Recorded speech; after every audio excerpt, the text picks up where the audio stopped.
վարչապետ Նիկոլ Փաշինյանի ժամանմանը։ Բարև ձեզ, եկել եք մասնակցելու Սուրբ Պատարագին։ Այո,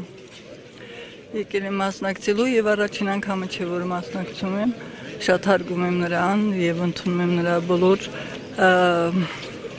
խոսքերը, մտքերը, կեցված քարհասրակ որպես իսկական երիտասարդ քահանա։ Տեղացի եք դուք։ Երևանից եմ։ Երևանից եք, Երևանից ամեն կիրակի գալիս եք այստեղ Պատարագի չէ, բայց գալիս եմ Մուղնի, Կարբի,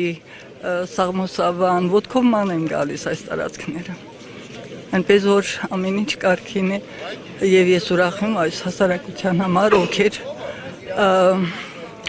եկել են իրենց հարգանքի տուրքը մատուցելու։ Որպես քրիստոնյա ձեզ համար ընդունելի է, որ կարգալույս եղած քահանան է խորան բարձրանելու, պատարագ մատուցելու, նրա ձեռքից եք դուք հաղորդություն ստանալու, այդպես ամուր է լինելու ձեր Աստծո հետ կապը։ Ձեր հոգևոր։ Ճիշտն ասած, տեսեք, ես եղել եմ Երուսաղեմում եւ այնտեղ ես չեմ պատկերացնում իրենք ինչ թղթեր ունեն, ինչով են առաջնորդվում, բան այն է, որ հոգեպես ես դու գնում,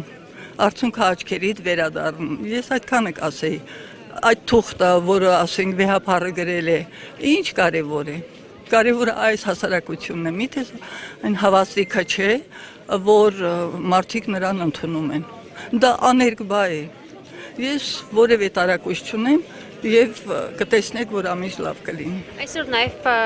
Տեր Արամի կողմից, Ստեփան Ասատրյանի կողմից մատուցվող պատարագի մասնակցելու է Նիկոլ Փաշինյանը եւ նաև հայտնի է, որ Նիկոլ Փաշինյանը հայտարարել է, որ ժողովուրդը պատրաստ լինեն, կոչ է արել պատրաստ լինելու, որ գնան վեհարանը վեհապարից ազատեն։ Հիմա որ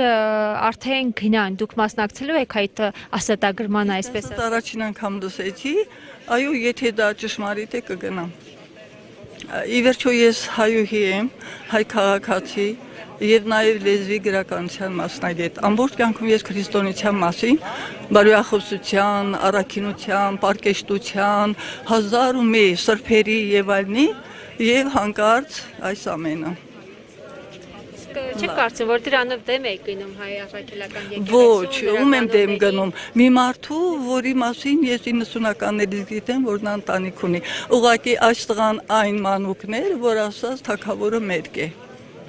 Եթե գիտեք այդ պատմությունը, թագավորը գնում էր մերկ, իսկ մարդիկ իբրև թե հագուստ էին բռնել։